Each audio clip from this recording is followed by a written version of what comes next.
Hi folks, I'm in my small workshop in Blonsey and I thought to do a little video to show you where I'm up to because it's been a while since I've had an opportunity to finish my son's desk.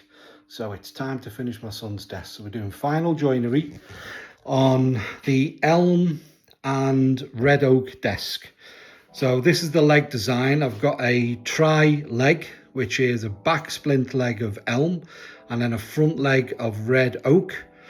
The reason I've done that is because I've got a live edge top, 45-degree mitre cut on there, and I want stability because the one side of the table is wider than the other by about 40-50 mil.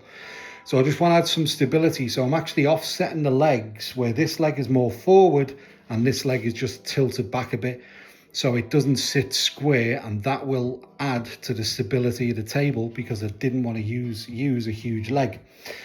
This is the back brace for the ledger under the table. This is red oak, and look at the grain in that. That's stunning. I absolutely love this wood. This is so underrated, so underused, and I just don't understand why people don't use it more because it's just beautiful. It's just got stunning grain in it. To me, that looks like tiger. So that's the timber that I'm using. The elm is two pieces that are being jointed. So obviously the grain doesn't match on them, but I've matched as much as possible this greying in the wood. That's naturally occurred over time with the tree. It was a really old elm tree.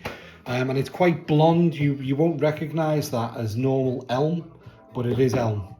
And that shows you the leg, obviously upside down, but that shows you where the stability for the leg comes from because that back section stops the table rocking backwards and it also stops it tilting inwards.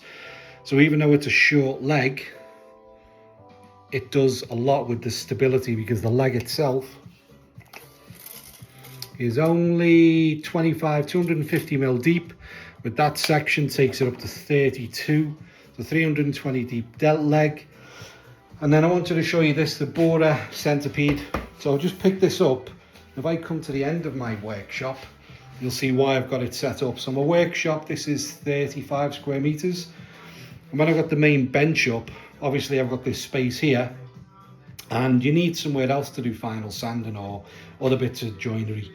So I bought this for the van, but it also comes in useful in the workshop because that top is 4x2 and it folds up into half, goes in that bag, and these legs just pull up, which is why it's called a centipede, into one little column.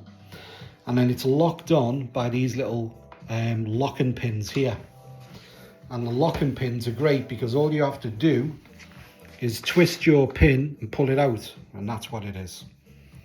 Put it back in, slot, lock, and now that table's locked. And it's really stable. It's 9-10 high, and highly recommend this if you need a mobile workstation. 20mm dog holes, 20mm MDF, really good for clamping on because you can see how stable that is. Using the Festool clamps just to lock off with bench dogs on the end. So really good mobile portable table, and for me it's a great little unit just to have up in the workshop. So anyway, that's my update for this evening.